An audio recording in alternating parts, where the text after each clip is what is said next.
बच्चों, कल हमने आर, एल और सी अलग अलग कर लिया था, है ना। तो मैं एक बार कल तक हमने जो पढ़ा उसकी समरी बना दूं और फिर समरी बना करके फिर हम आगे बढ़ेंगे। कल देखिए हमने क्या क्या पढ़ा।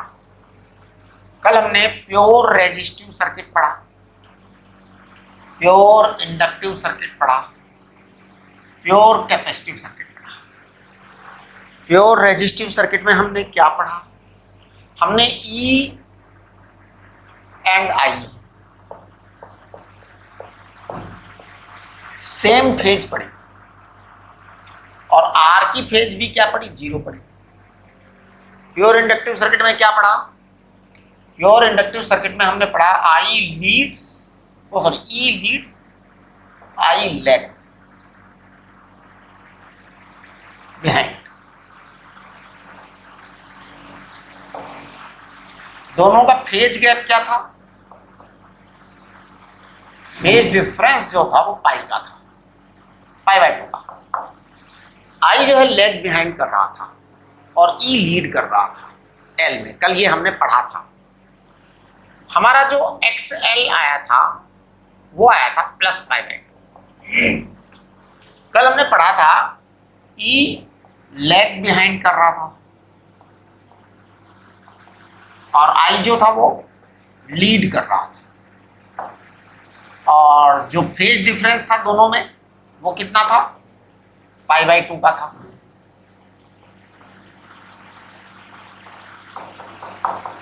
हम कहेंगे कि XC जो है वो -पाई/2, करेक्ट। ये हमारा कल का नेट रिजल्ट था। इसके अलावा हमने बातें कर ली थी ई एवरेज की, आई एवरेज की, ई RMS की, आई RMS की। हमने मीन स्क्वायर करंट और मीन स्क्वायर EMF की बातें भी की थी। तो हमने ये दोनों बातें की थी, राइट। चलिए अब हम आज बात करेंगे सर्किट्स की। सीरीज सर्किट और पैरेलल सर्किट की बात करेंगे। मैं आज केवल सीरीज सर्किट की बात करूंगा, पैरेलल सर्किट की बात हम अगले लेक्चर में करेंगे। तो फिलहाल मैं सीरीज सर्किट की बात कर रहा हूं, है ना। लेकिन मैं कहता हूं कि सीरीज सर्किट की बात करने से पहले मैं चाहता हूं कि हम 2-3 क्वेश्चन कर लें, है ना। हाँ, 2-3 क्वेश्चन कर लें। इससे क्या वो जो हमने पढ़ा ना वो कंसेप्ट थोड़ा क्लियर हो जाएगा। 1 मिनट जरा मैं कुछ क्वेश्चन उठा लेता हूं। इजी क्वेश्चंस हैं, है ना। हाँ,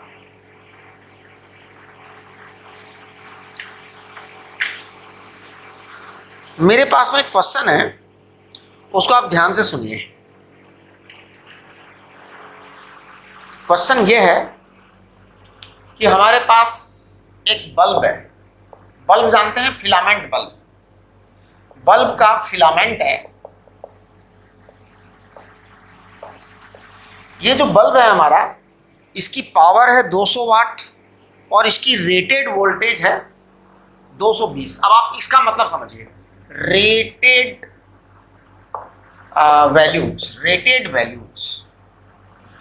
वैल्यूज का मतलब है 200 वाट इन्होंने पावर कहा है और 220 इन्होंने वोल्ट कहा है।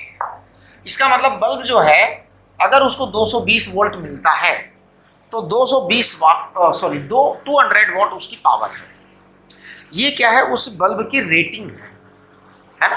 बल्ब के फिलामेंट की रेटेड वैल्यू है, राइट। अब हमें यहाँ कुछ बातें करनी है। तो देखिए, सबसे पहले तो आपको इस बल्ब का रेजिस्टेंस पता करना है। नंबर 2, आपको जो है ना ERMS वैल्यू पता करनी है।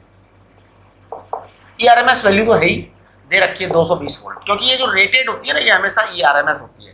तीसरा, आपको पीक वैल्यू पता करनी है कि पीक वैल्यू कितनी है ना। चौथा, आपको I0 पता करना है, पीक करंट पता करना है। पांचवा, आपको IRMS पता करना है, IRMS पता करना है ना। अब देखिए, छठा सवाल और है। If supply voltage is 200 volt. If supply voltage is 200 volt, instead instead the rated voltage.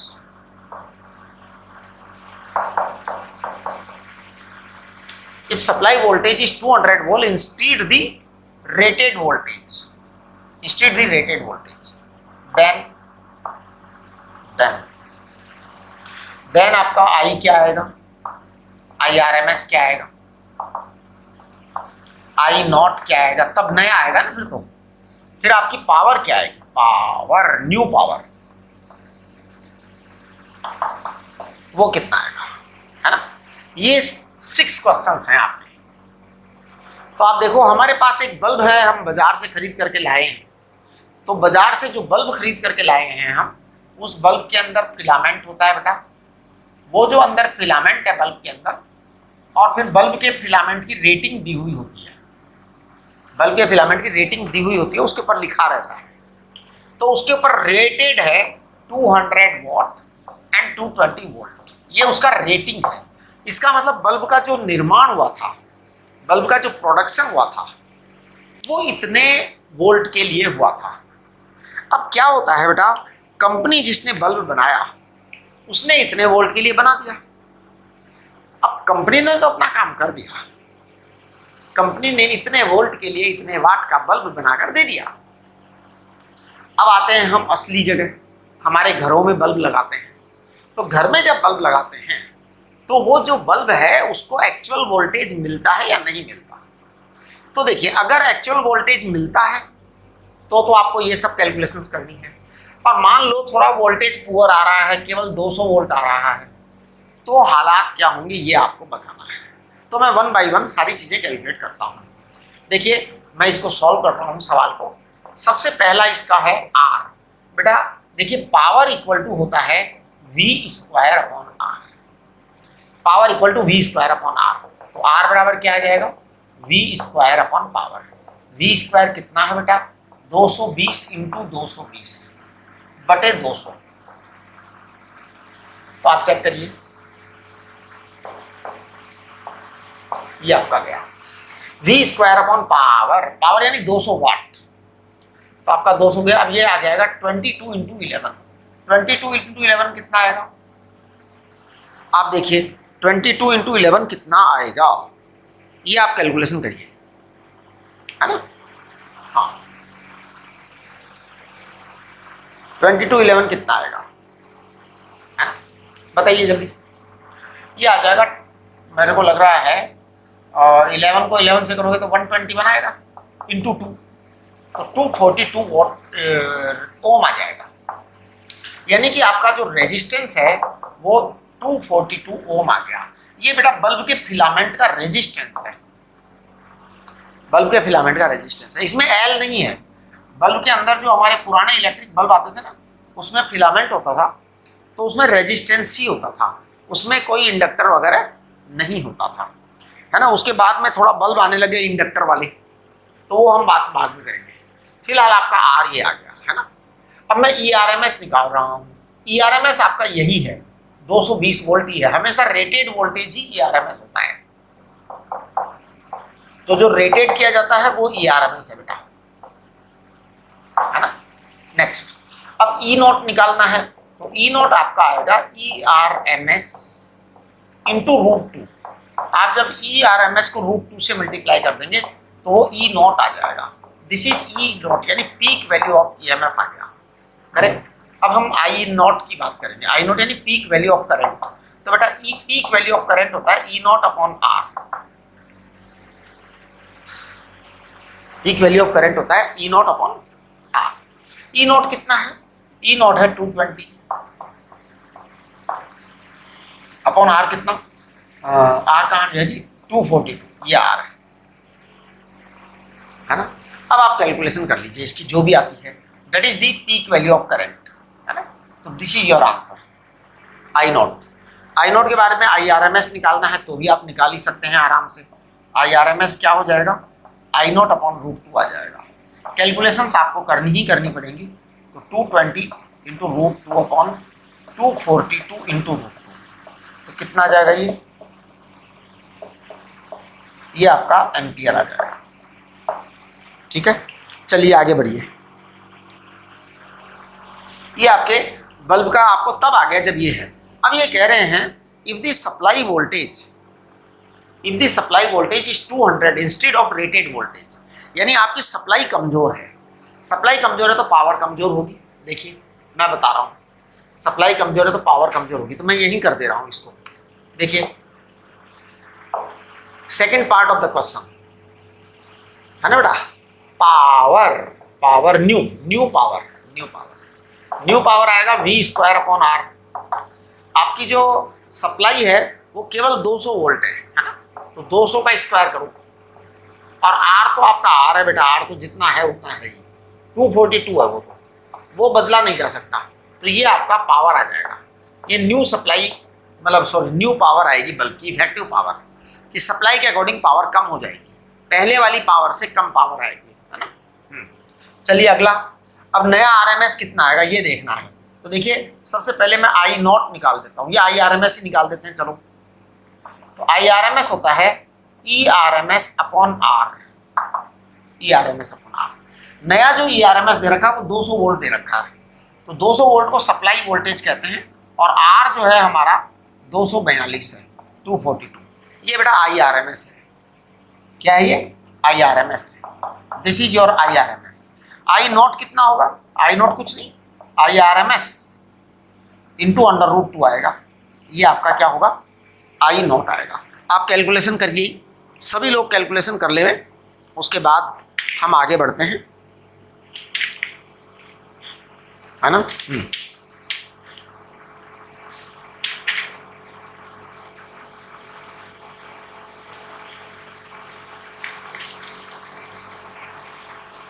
Yes, अब हम जो है ना हमारे उसकी बात करेंगे, सर्किट्स की, series circuit and parallel circuits की बात करेंगे।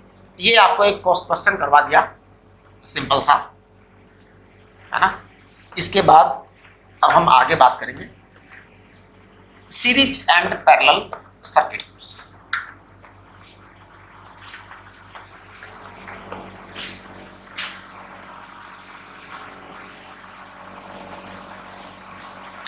एक्चुअली आपको ये वाली बात समझ लेनी चाहिए, फिलामेंट बल्ब जो होते थे ना बेटा, पुराने जमाने वाले बल्ब, देखो आज वाले बल्ब की बात मत करो आप, एलईडी जो बल्ब आता है ना उसकी बात मत करो। एलईडी जो बल्ब होता है उसमें इफेक्टिव में इंडक्टर और कैपेसिटेंस होते हैं, लेकिन जो आपका वो पहले वाला आता था ना बल्ब, जो पुराने जमाने का बल्ब होता था घर में, जिसमें एक तार चमकता था ना बल्ब के अंदर, फिलामेंट बल्ब, उसमें क्या होता था, केवल रेजिस्टेंस होता था उसके अंदर, है ना। उसके अंदर ये नहीं होता था, क्या बोलते हैं ना, L और C बिल्कुल नहीं होते थे। तो हम पुराने वाले बल्ब का इसीलिए यूज नहीं करते हैं आजकल, है ना, क्योंकि उसमें नुकसान बहुत होता था, है। हाँ, तो देखिए चलिए मैं एक काम करता हूँ, RLC का चलो पहले वो ही करवा देते हैं, है ना। हमारे पास एक चीज है कि बल्ब का सीरीज कॉम्बिनेशन भी करवाना है हमें, है ना। तो देखिए आज हम डिस्कस करेंगे RLC सीरीज सर्किट, उसके बाद हम डिस्कस करेंगे RLC पैरेलल सर्किट। अब देखिए आप दोनों में हम क्या क्या अंतर करेंगे बेटा। RLC सीरीज सर्किट में हम जब बात करेंगे तो हम I को सेम बोलेंगे, हम कहेंगे I इज सेम और इन the through the network. Series के अंदर करंट सेम होगा, सीरीज में क्या सेम होगा, करंट सेम होगा सीरीज में, है ना। तो ये आएगा I = I0 sin ω t। हम कहेंगे I is having 0 phase angle, क्योंकि sin ω t है ना, तो इसलिए 0 फेज एंगल। अब हम I तो हमने सेम कह दिया, लेकिन अब जो है ना V जो है वो डिफरेंट होगा, not same, V is not same, यानी R का V अलग आएगा, L का अलग आएगा, C का अलग आएगा, है ना। हम यहाँ पे क्या करेंगे, because VR is not equal to VL is not equal to VC, ये सब इक्वल नहीं है ना, ये सब डिफरेंट है। हम क्या करेंगे, वोल्टेज ट्रायंगल बनाएंगे, वोल्टेज ट्रायंगल बनाएंगे, हर केस के लिए वोल्टेज ट्रायंगल बनाएंगे। जैसा भी सर्किट होगा वैसा ट्रायंगल बनाना सिखाऊंगा अभी आपको थोड़ी देर में, है ना। लेकिन जब आरएलसी पैरेलल सर्किट की बात करूंगा तो मैं कहूंगा V इक्वल टू सेम, और इस V को हम E बोलेंगे। E को हम क्या बोलेंगे? E naught sine omega T बोलेंगे, करेक्ट। ये हम E के बारे में बात करेंगे। फिर हमारा क्या होगा? IR अलग आएगा, IL अलग आएगा, IC अलग आएगा। फिर हम इन तीनों को ऐड करेंगे। इन तीनों को जब हम ऐड करेंगे तो करंट ट्रायंगल आएगा। क्या बनाएंगे हम? करंट ट्रायंगल बनाएंगे। हम ये प्रोसेस करेंगे। तो यानी कि सीरीज सर्किट में और पैरेलल सर्किट में क्या फंडामेंटल डिफरेंस होगा? देखो बेटा, सीरीज सर्किट में और पैरेलल सर्किट में फंडामेंटल डिफरेंस ये होगा कि यहाँ पर हम वोल्टेज ट्रायंगल बनाएंगे, यहाँ पर हम करंट ट्रायंगल बनाएंगे। कैसे बनाएंगे वो अभी आ जाएगा सामने। देखो, आपको सबसे पहले एक चीज नोट कर लेनी है, उसको मैं यहाँ साइड में लिख देता हूँ क्योंकि वो बार बार जरूरत पड़ेगी, उसकी जरूरत हमें बार बार पड़ेगी, है ना। हाँ, सबसे पहले मैं लिख देता हूँ R has phase 0, XL has phase plus π/2, XC has phase minus π/2। ये आप कंफर्म कर लीजिए। इन तीनों चीजों को जो मैंने लिखा है ये पूरे AC वाले चैप्टर में काम करेंगे। इसको आप जो है ना बार बार लिख लीजिए। ये मतलब ये समझ लो AC का चैप्टर इन तीनों चीजों से ही चलेगा। R0, XL plus π/2, XC minus π/2, बस इसी में चैप्टर घूमेगा पूरा, इसी में चैप्टर घूमेगा पूरा, है ना। तो अब हम शुरू हो जाते हैं 1 बाई 1, है ना। RLC सीरीज सर्किट करेंगे। सबसे पहले मैं R और L का सीरीज सर्किट करूंगा, है ना। तो देखिए मैं कर रहा हूं RL सीरीज सर्किट।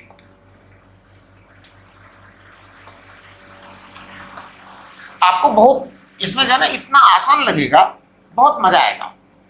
आपको ऐसा फील होगा जैसे कि कुछ हो ही नहीं रहा, और सारे जो सवाल होंगे ना उनको आप देखते ही उड़ा दिया करेंगे। तो देखो, सबसे पहला काम मैं कर रहा हूं, very first RL series circuit. यानी मैं ऐसे सीरीज सर्किट की बात करूंगा जिसमें R और L हो। तो देखो, ये बेटा R है और ये L है, सीरीज में लगाए गए हैं। यहां पे मैं एक सप्लाई चालू करूंगा। इस सप्लाई वोल्टेज को मैं कहूंगा E equal to E naught sine omega T. जब मैं E equal to E naught sine omega T बोलूंगा तो बेटा ये होगा, अच्छा एक मिनट, हाँ, यहाँ पे आप E equal to E naught sine omega T मत बोलो, यहाँ आप करंट को बोलो, फिर E निकालना पड़ेगा, है ना। यहाँ करंट की बात करेंगे और E को हम फाइंड आउट करेंगे। वो कैसे करेंगे देखो मैं बताता हूँ। R और L सीरीज में है, R और L सीरीज में है, तो मैं पता क्या बोलूँगा? मैं बोलूँगा I बराबर IR equal to IL equal to I naught sine omega T. मैंने ऐसे बोला, ये बात। R और L बराबर है, करंट सेम है। अब जब हमने ऐसे बोला तो मैं पता अब क्या बोलूंगा?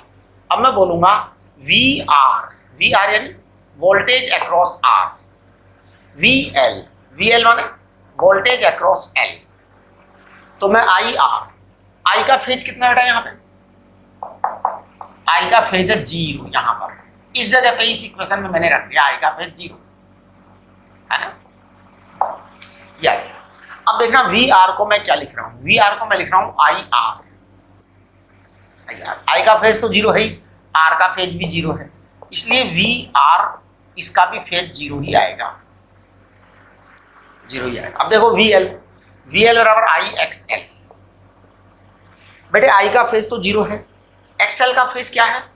प्लस π/2। मैं क्या बोलूंगा? मैं बोलूंगा VL का फेज प्लस π/2, राइट। अब मैं बात करूंगा वोल्टेज ट्रायंगल की। मैं कर रहा हूं वोल्टेज ट्रायंगल की बात।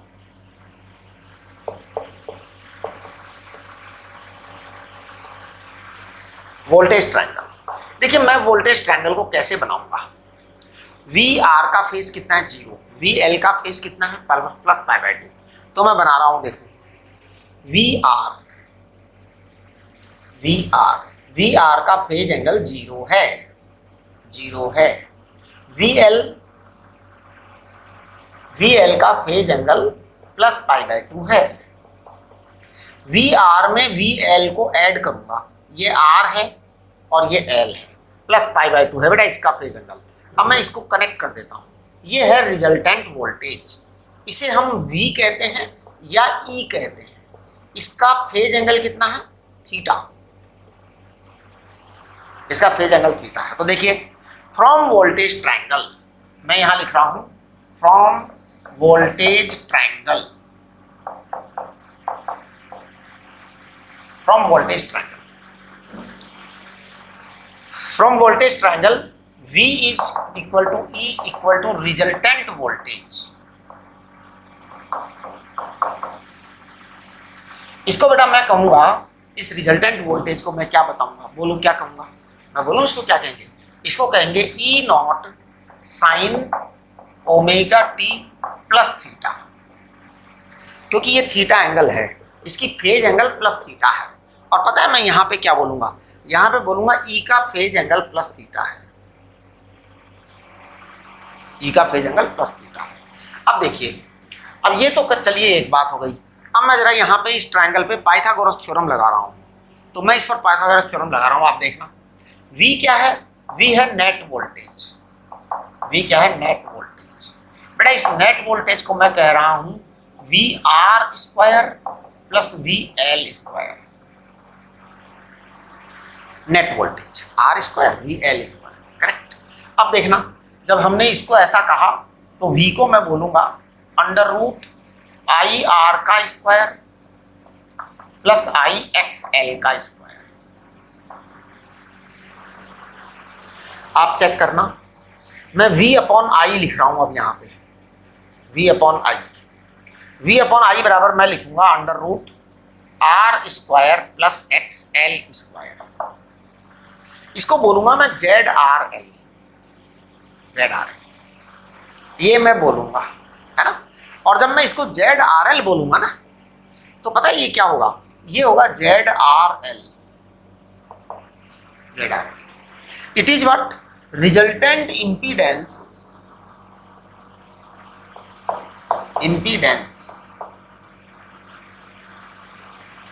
रिजल्टेंट इम्पीडेंस इन RL सर्किट, इन RL series circuit, resultant impedance इन RL series circuit, series circuit का रिजल्टेंट इम्पीडेंस है, राइट। अच्छा चलिए, ये तो रिजल्टेंट इम्पीडेंस था। अब मैं जरा यहाँ इम्पीडेंस ट्रायंगल बनाऊंगा फॉर RL सीरीज सर्किट।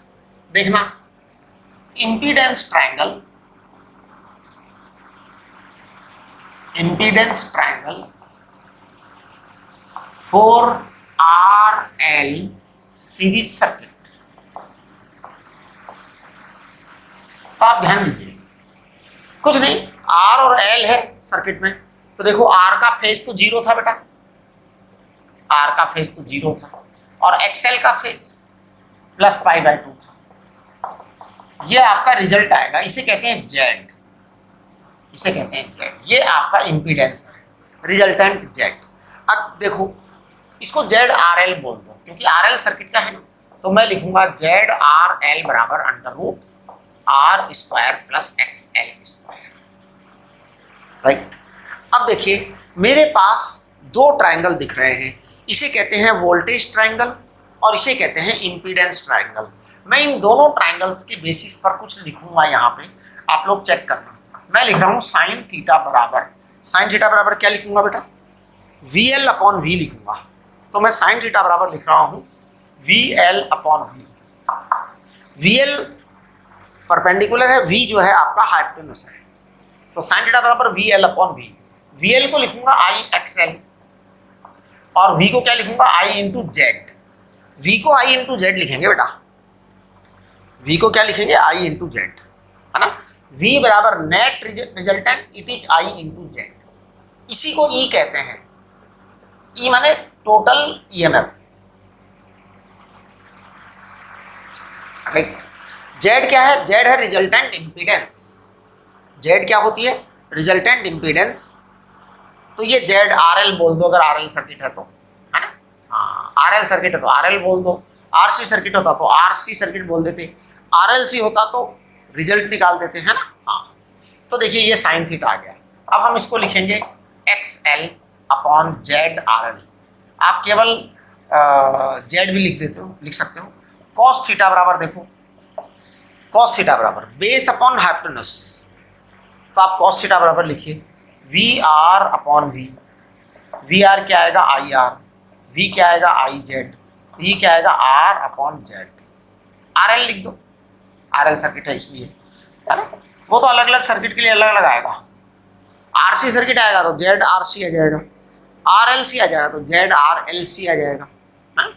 हाँ, तो टेन थीटा बराबर क्या आएगा, टेन थीटा बराबर आएगा आपका V L upon V R. तो I X L upon I R, तो टेन थीटा बराबर आ जाएगा एक्स एल अपॉन आर। यहां से देखो टेन थीटा बराबर एक्स एल अपॉन आर, ये एंगल थीटा होगा। हमेशा एक बात ध्यान रखिए, चाहे कोई भी सर्किट हो, जो एंगल इंपीडेंस ट्रायंगल का बनेगा वही एंगल आपका वोल्टेज ट्रायंगल का बनेगा। अब आप कहेंगे सर ये क्या मतलब है कि जो एंगल इंपीडेंस ट्रायंगल का बनेगा वही वोल्टेज ट्रायंगल का बनेगा? कारण क्या है? कारण यह है कि आई सेम है, आई सेम है। आई सेम होने से क्या हुआ, आप वी एल को लिखेंगे आई एक्स एल, आप वी आर को लिखेंगे आई एक्स आर, आप वी को क्या लिखेंगे, आई इंटू जेड, तो रिजल्ट तो वही आना है। इसलिए ऐसा होने वाला है, इसलिए ऐसा होने वाला। चलिए, ये आर एल सीरीज सर्किट था। अब मैं आर सी सीरीज सर्किट की बात करूँ ना, तो देखिए आर सी सीरीज सर्किट की बात करूंगा मैं कर रहा हूँ आर सी सीरीज सर्किट की। तो एल को हटा के सी लगा दूंगा जी, और कुछ नहीं करूंगा मैं। देखो देखो मैं क्या कर रहा हूँ, मैं आर और एल को हटा के सी लगाऊंगा। मेरे पास मिटाने के लिए बोर्ड है, मेरे पास क्या है, बोर्ड है जिसमें मैं मिटा मिटा के सही कर सकता हूँ। आप लोगों के पास बोर्ड नहीं है, आपके पास तो नोटबुक है जिसमें पेन से लिखते हो, एक बार लिख दिया वो मिटेगा नहीं, तो आपको क्या करना पड़ेगा, ये सब कुछ दोबारा लिखना पड़ेगा, है ना। देखो आप आर सी सर्किट की बात करिए, आर सी, आर सी। अब मैं यहाँ क्या बोलूंगा, आई सी। जहां जहां एल है वहां वहां सी कर देता हूं, एल की जगह सी करो। जहां जहां एल है वहां वहां सी करते हैं, जहां जहां एल है। आर सी सर्किट की बात कर रहा हूं, आर सी सर्किट की बात कर रहा हूं। सी लगा दिया जी। अब देखो वी एल की जगह V C, I X C, X C का phase minus pi by two, वहां पे देखो X C minus pi by two, है ना। हाँ, तो यहां पर एक्स वी सी बराबर माइनस पाई बाय टू आएगा, करेक्ट। अब देखिए वोल्टेज ट्रायंगल, वोल्टेज ट्रायंगल हमारा अलग बनाना पड़ेगा। हम मिटा दे रहे हैं इस वोल्टेज ट्रायंगल को, इस वोल्टेज ट्रायंगल को मिटा दे रहे हैं। आप लोग पूरा पूरा काम करेंगे, मेरी तरह आप काटा पीटी नहीं करेंगे, आपका तो पूरा कंप्लीट बनेगा, है ना। हाँ, तो देखिए वी आर का फेज जीरो है, वी आर का फेज क्या है, जीरो। अच्छे से लिखते हैं, मैं प्रयत्न करता हूँ अच्छे से लिखना। चलो यहीं लिख दें क्या, या यहाँ लिख देते हैं। चलो वी आर का फेज जीरो है, वी एल वी सी है, अब की बात में सॉरी वी सी है, तो वी सी है माइनस पाई बाय टू। अब आपका ये वी रिजल्ट आएगा,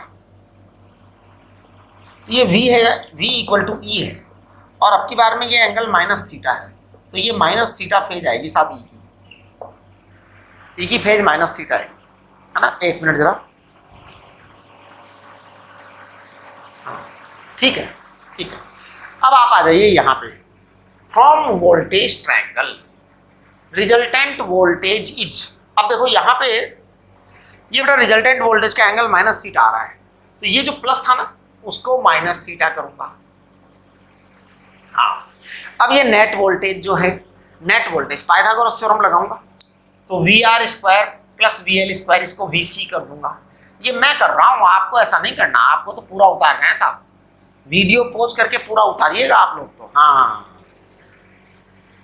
आपके पास वह अधिकार नहीं है जो मेरे पास है। मैं तो पता है क्या कर रहा हूँ मैं तो मस्ती मार रहा हूँ, आपको पूरा करना है। एल की जगह सी कर दे रहा हूँ मैं, सी कर दे रहा हूँ, एल की जगह सी। आई एक्स सी, तो ये आ गया। अब इम्पीडेंस ट्रायंगल, हाँ आरसी सर्किट है ना, इम्पीडेंस ट्रायंगल बदलेंगे साहब। अब ट्रायंगल बदलेगा, ट्रायंगल डिफरेंट आएगा। Impedance triangle for RC circuit, मैं impedance triangle for RC circuit बनाऊंगा। जरा ध्यान देना, RC circuit, impedance triangle for RC circuit, R zero, R का फेज कितना है 0, एक्ससी माइनस पाई, है ना, हाँ एक्ससी का फेज कितना -π/2, इसलिए ये ऐसे आएगा, ये आएगा जेड आर सी, इसका एंगल -θ आएगा। अब देखो जेड आर सी बराबर साइन थीटा बराबर क्या, VC अपॉन V, तो I X C upon I Z R C, ये X C upon Z R C आएगा बेटा, X C upon Z R C. यहाँ पे क्या आएगा VR, तो ये तो जेड आर सी है, कोई दिक्कत ही नहीं है।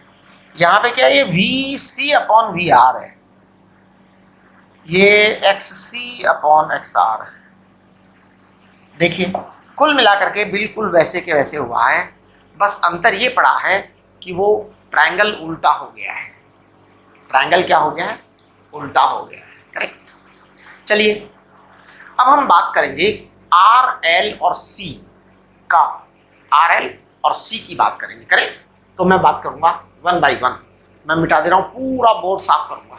अब की बार पूरा बोर्ड साफ करेंगे साहब, कर देते हैं, तो मैं पूरा बोर्ड 100% साफ कर रहा हूं।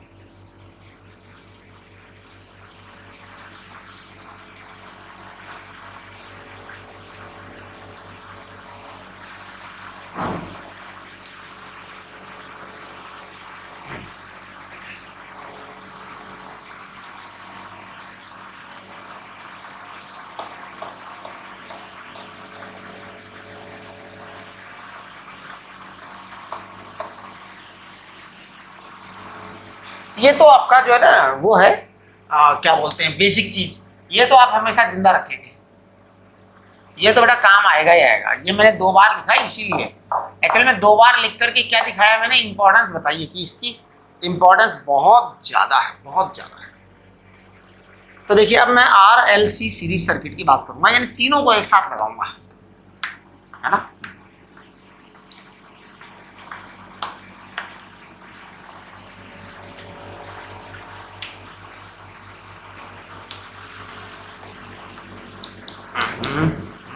ये देखिए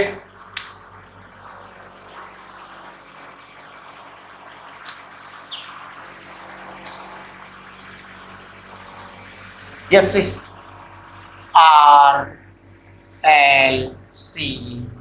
सीरीज सर्किट,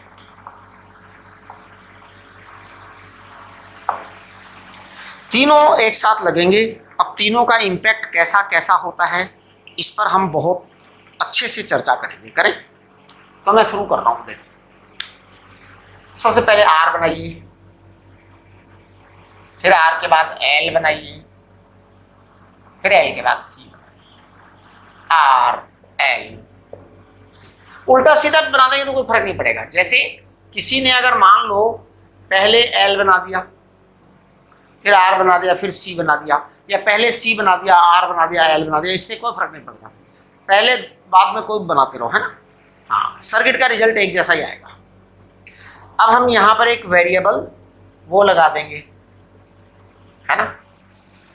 सीरीज सर्किट है ना बेटा, सीरीज सर्किट है तो हम पता है क्या लिखेंगे, हम लिखेंगे I equal to I R equal to I L equal to I C equal to I naught sine omega T, therefore I has 0 phase. ये हमने कार्यक्रम कर दिया, है ना। सीरीज सर्किट में हमने I को सेम लिख दिया, R का करंट बराबर L का करंट बराबर C का करंट बराबर I naught sine omega T.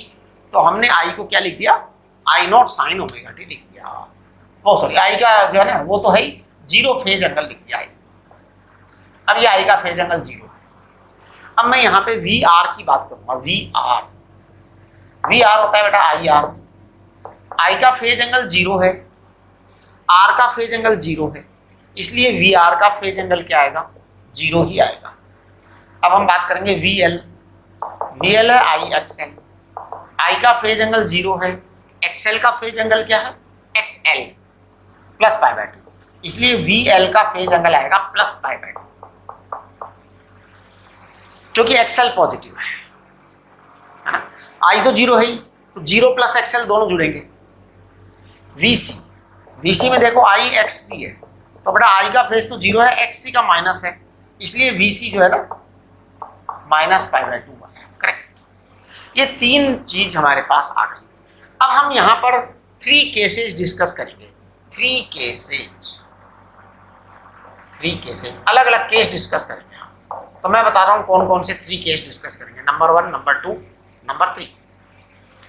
पहला केस डिस्कस करेंगे अगर VL बड़ा होता और VC छोटा, VL छोटा VC बड़ा। और तीसरा केस डिस्कस करेंगे दोनों बराबर। तो अलग अलग हालात आएंगे, ये तीनों केसेस के हालात अलग अलग आएंगे, है ना।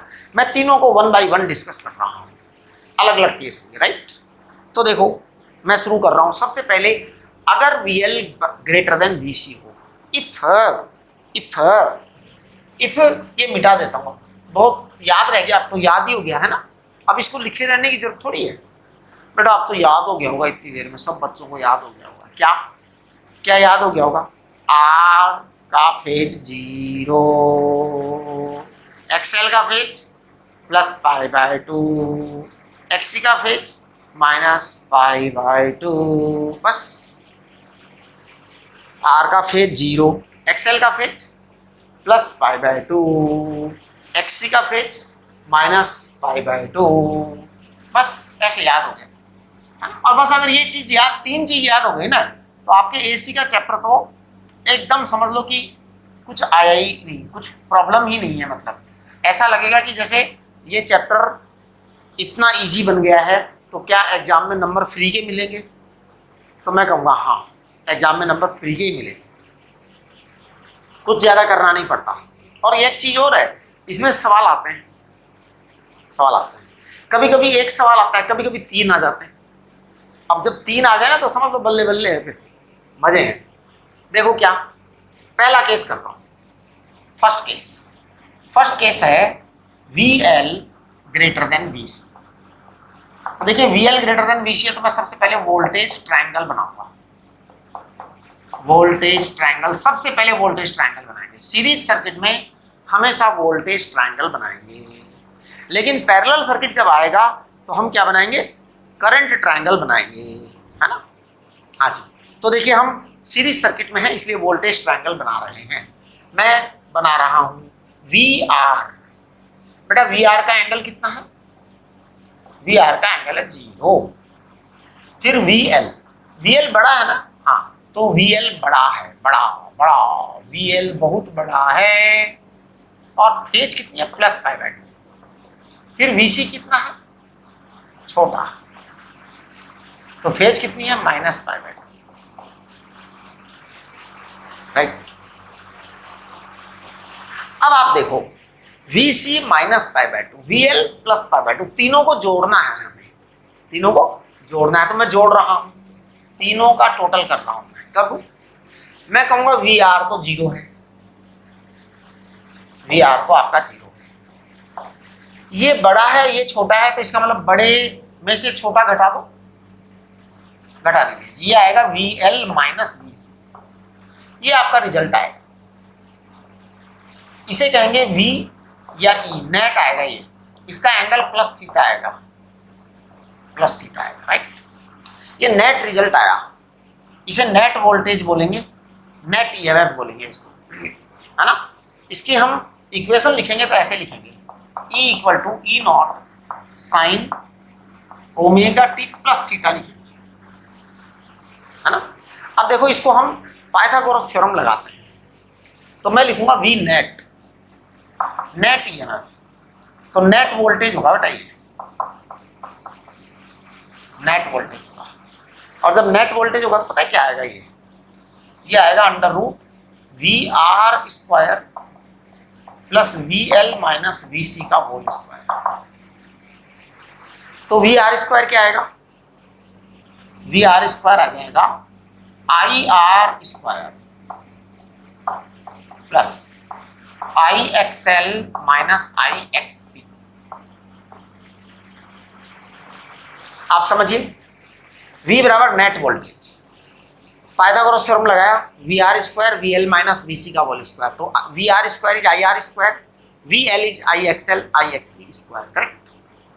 अब आप चेक करेंगे तो वी आई आए, वी अपॉन आई आएगा, वी अपॉन आई को मैंने कॉमन निकाल दिया, आई को मैंने कॉमन निकाल दिया, तो वी अपॉन आई आ जाएगा under root R square plus X L minus X C का स्क्वायर। इसे कहेंगे बेटा जेड, इसे क्या कहेंगे, जेड कहेंगे। इसे कहते हैं रिजल्टेंट इंपीडेंस, इसे क्या कहते हैं, रिजल्टेंट इंपीडेंस।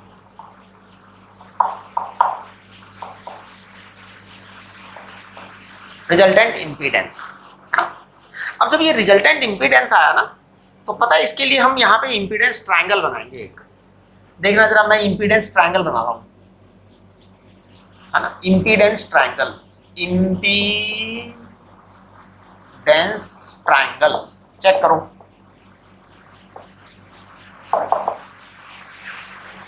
इंपीडेंस ट्रायंगल बनाओ, मैं बनाता हूँ, देखना आप। इंपीडेंस ट्रायंगल बना रहा हूँ, सभी बच्चे देखना। आर आर आर है ना, एक्स सी तो बेटा नीचे होता है ना, एक्स सी नीचे होता है और एक्सएल ऊपर होता है प्लस, लेकिन एक्सएल तगड़ा है, एक्सएल तगड़ा है। एक्सएल बड़ा क्या है ऐसे कैसे पता लगा, क्योंकि वीएल बड़ा है, वीएल बड़ा है तो एक्सएल बड़ा ही होगा, तो करंट सेम है, करंट सेम है। अब इनका रिजल्ट निकालूंगा तो पता है ये इंपीडेंस ट्रायंगल अपने आप आ जाएगा। आप आर को आर लिखिए, यहाँ पर आप क्या करेंगे, यहाँ पर थोड़ा छोटा बनाओ ना, घटाना भी था इसमें से, एक्सएल में से एक्सी घटाओ, एक्सएल में से एक्सी घटा दीजिए, ये आपका जेड आ जाएगा अपना। और ये जेड है ना, इसका एंगल प्लस थीटा ही आएगा, ये जेड आएगा। आप जेड निकाल सकते हैं, क्या आएगा, under root R square plus XL square, sorry under root R square plus XL minus XC whole square, है ना। ये एक्सएल माइनस एक्सी है ना बेटा, इसको हम कहते हैं resultant reactance, XL minus x, इसको हम कहते हैं एक्स, एक्स बराबर रिजल्टेंट रिएक्टेंस। ये बड़ी इंपॉर्टेंट बात है, दोनों का रिएक्टेंस का रिजल्ट है। हाँ, तो एक्सएल माइनस एक्सी बराबर एक्स, एक्स को हम कहेंगे रिजल्टेंट रिएक्टेंस, रिएक्टेंस है दोनों का। एक्सएल को क्या कहते थे, इंडक्टिव रिएक्टेंस, एक्सी को क्या कहते थे, कैपेसिटिव रिएक्टेंस, है ना। हाँ अच्छा, एक बहुत इंपॉर्टेंट बात लिखूंगा मैं यहाँ पे, वो रेड कलर से लिखूंगा। किससे लिखूंगा, रेड कलर से, रेड कलर से लिखूंगा। देखो क्या लिखूंगा मैं, यहाँ पे लिखूंगा, यहाँ पे लिखूंगा, क्या लिखा है ये, V L greater than V C. जब ऐसा होगा तो पता है क्या कहेंगे, circuit is called inductive circuit. ऐसा सर्किट, ऐसा सर्किट, तो circuit is called, circuit is called inductive circuit. ये आप, मैंने अलग कलर से इसीलिए लिख रहा हूं कि आप इसको अच्छे से नोट कर लीजिए। Circuit is called inductive circuit,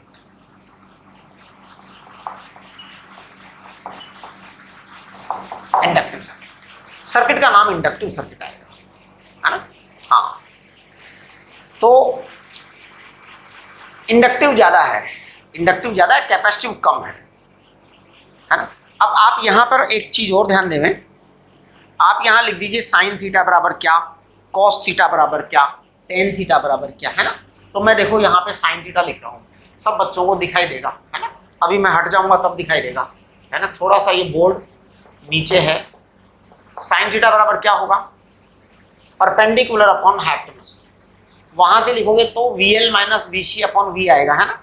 फिर वी एल को आप आई एक्स एल लिख देंगे, तो रिजल्ट कुल मिलाकर के ये आएगा साइन थीटा बराबर X L minus X C upon Z. Cos theta बराबर क्या आएगा बेटा, कॉस थीटा बराबर आएगा R upon Z. Tan theta बराबर क्या आएगा, टेन थीटा बराबर आएगा X L minus X C upon R. ये टेन थीटा बराबर आएगा, है ना। ये आपका रिजल्ट है। ये मैंने एक केस कंप्लीट कर दिया, ये हमारा फर्स्ट केस। तो देखो बच्चों, हमने आरएलसी सीरीज सर्किट का जो है ना केस डिस्कस कर लिया, single case first case discuss किया है। तो मैं एक बार इसको अच्छे तरह से लिख देता हूं, आरएलसी सीरीज सर्किट, है ना, आरएलसी सीरीज सर्किट। ये जो आरएलसी सीरीज सर्किट है, इसका जो फर्स्ट केस है that is what, that is V L greater than V C, वो हमने डिस्कस कर लिया। अब हम इसके सेकंड केस पर बात करेंगे। तो देखिए मैं क्या करने वाला हूं, जब मैं सेकंड केस पे बात करूंगा तो मैं क्या क्या करने वाला हूं वो मैं बता देता हूं। सबसे पहले तो मैं इस डायग्राम को मिटा देता हूं, क्योंकि अब की बार में सेकंड वाला केस डिस्कस होगा जिसमें हम V L less than V C की बात करेंगे। तो डायग्राम अलग आएगा, है ना, डायग्राम अलग आएगा।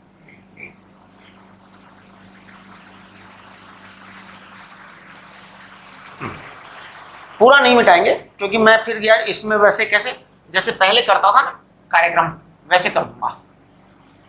आप लोगों को कंप्लीट करना पड़ेगा भाई, मैं तो जो है ना वैसे ही कर दूंगा। तो आप देखो क्या करूंगा मैं। सेकंड केस कुछ दमदार बात नहीं करने वाला हूं। सेकंड केस में V L less than V C है ना। तो देखिए in this case, in this situation जब जब ऐसा होगा, इन दिस सिचुएशन, है ना, in this situation circuit is called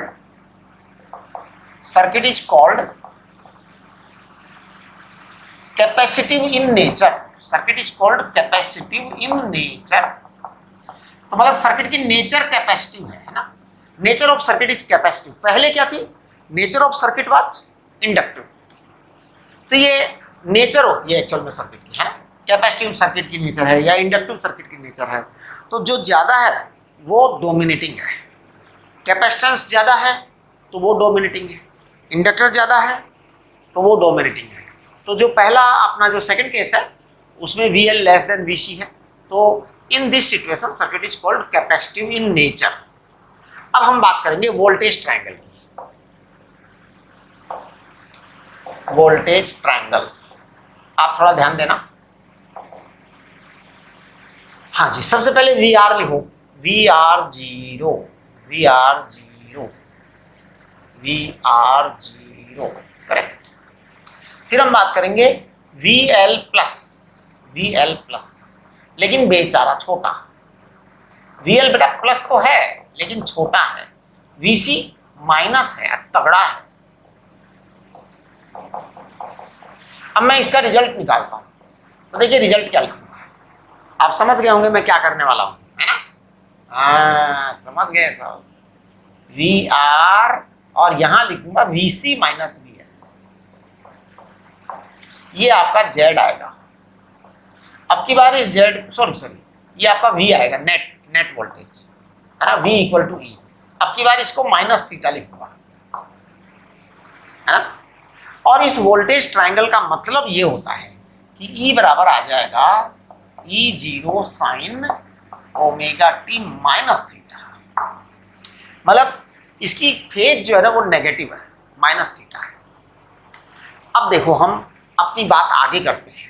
V equal to net voltage, net voltage को मैं लिखूंगा V R square plus V C minus V L, V C minus V L, plus यहां पर X C minus X L, X C minus X L. I निकाल दो यहां पे, X C minus X L. इसको कहेंगे Z यानी resultant impedance है, करेक्ट। अब यहां पे X C minus X L है बेटा, X C minus X L, this is resultant reactance है वो, राइट। इंपीडेंस ट्रायंगल क्या आएगा, ये आएगा एक्स। अच्छा इसका डायग्राम बदलेगा भाई, हाँ हाँ हाँ, ये तो डायग्राम ही बदल जाएगा ना, क्योंकि उल्टा हो जाएगा वो नीचे वाला बड़ा। हाँ हाँ हाँ, डायग्राम बदलेगा भैया, इम्पीडेंस ट्रायंगल का डायग्राम बदलेगा। ये जो ट्रायंगल है ना, ये एज पर सर्किट आएंगे, सर्किट कैसा है वैसा ट्रायंगल आएगा। तो देखो मैं कर रहा हूं आर क्या है आपका, आर बेटा एक बार अच्छे से बनाने की कोशिश करता हूं, है ना। ऊपर वाला छोटा है ना, हाँ ये आर है, आर का फेज एंगल कितना है 0, एक्सएल का फेज एंगल कितना है प्लस, और एक्सी का फेज एंगल कितना है, बाबा रे, एक्सी का फेज एंगल ऐसे, हाँ ऐसे ही तो है, ऐसे ही करेक्ट। अब आप देखो रिजल्ट क्या आएगा, रिजल्ट आप समझ गए क्या आएगा, रिजल्ट आप समझ गए हैं क्या आएगा, सब बच्चे समझ गए हैं क्या आएगा, XC माइनस XL, ये आपका रिजल्ट Z आएगा, इसको कहेंगे minus theta, that is the same angle R है और ये Z है। अब देखो sine theta cos theta tan theta तो वही रहेगा, नहीं XC माइनस XL आएगा ना आपकी बार, हाँ साइन थीटा बराबर बेटा XC minus XL upon Z, ये सही है, ये रहेगा XC minus XL upon R। बस अब आपके तीसरे केस की बात करेंगे हम। अब आप सोचो जरा तीसरा केस होगा तो क्या घटना घटित होगी, थर्ड वाले केस की घटना बताइए। देखो मैं बताऊं थर्ड वाले केस में क्या मजा आएगा, थर्ड वाले केस की मजेदार बात बताता हूं। थर्ड वाले केस में मजा क्या आएगा कि आपका VL और VC दोनों बराबर है, तो आपका जो वोल्टेज का डायग्राम आएगा, अब देखो मैं वोल्टेज ट्रायंगल नहीं बोलूंगा, क्यों नहीं बोलूंगा, ट्रायंगल आएगा ही नहीं ट्रायंगल, तो बोल के क्या करूंगा। तीसरी वाली बात देखो बहुत मजेदार बात है, आपका जो है तीसरी वाली बात में VL बराबर VC आएगा, है ना, हाँ तो आपका VR जो है 0 है, VL ऊपर VC नीचे, बराबर बराबर और है, हाँ दोनों इक्वल है, तो भैया दोनों कैंसिल हो जाएंगे, पॉजिटिव जितना उतना ही नेगेटिव, तो कैंसल, तो केवल एक ही वोल्टेज आ जाएगा, R का ही आएगा। इसका मतलब सर्किट में इफेक्टिव वोल्टेज केवल R के कारण आएगा, केवल R के कारण आएगा, और उसकी फेज कितनी आएगी 0, तो आपका जो है ना ये कितना आ जाएगा, E बराबर E0 साइन ओमेगा टी आ जाएगा, मतलब थीटा नहीं आएगा वहाँ पे, थीटा आएगा ही, थीटा कहाँ से आ जाएगा, वो तो ये और ये दोनों बराबर हो गए। सोचो VC जितना बड़ा उतना बड़ा VL, दोनों बराबर बराबर लंबाई के, तो कैंसल कैंसल, तो V बराबर VR ही आपका नेट आ जाएगा वोल्टेज, तो नेट वोल्टेज आपका V बराबर VR है, तो net voltage equal to VR only. VR को क्या बोलेंगे, IR बोलेंगे, V अपॉन I को क्या बोलेंगे, Z बोलेंगे, Z को केवल R बोलेंगे, है ना, हाँ only R, resultant impedance will be only R, है ना। पता है इस तीसरे वाले केस को क्या कहते हैं, तीसरा वाला केस जो है ये आपके AC के चैप्टर का सबसे इंपॉर्टेंट केस है। कौन सा इंपॉर्टेंट केस है, मोस्ट इंपॉर्टेंट बेटे, ये केस इतना ज़्यादा इंपॉर्टेंट है, इतना ज़्यादा इंपॉर्टेंट है कि आप ये मान के चलो कि इस में से सबसे ज़्यादा क्वेश्चन बने हुए हैं, सबसे ज़्यादा क्वेश्चन बने हुए हैं। इसको पता है क्या कहते हैं, इसको हम कहते हैं इलेक्ट्रिकल रेजोनेंस, इसका नाम क्या है, इलेक्ट्रिकल रेजोनेंस। कल हम इसको पढ़ेंगे, अगले लेक्चर में पढ़ेंगे आप, आज के लिए काफ़ी है इतना, है ना, इलेक्ट्रिकल रेजोनेंस, ठीक है बेटा। तो आज की नमस्ते, अब आप इसको अच्छी तरह से करिए, और मैं आपको फॉर्मूला चार्ट भेज दूंगा, लेकिन फॉर्मूला चार्ट भेज दूंगा ना, अभी आप लोग करना मत शुरू करना, है ना, हाँ अभी मत कर रहिएगा, अभी आप किसी बुक में से भी सवाल करना शुरू नहीं करेंगे, में से भी नहीं करेंगे, मैं आपको जो है ना अगले लेक्चर के बाद में करेंगे सवाल, है ना। अभी आपका ये चैप्टर है, ये मतलब एकदम ऐसा नहीं हुआ है कि आप सारे सवाल कर लेंगे, लेकिन एक लेक्चर और हो जाएगा, उसके बाद आप सभी सवाल करना, तो अभी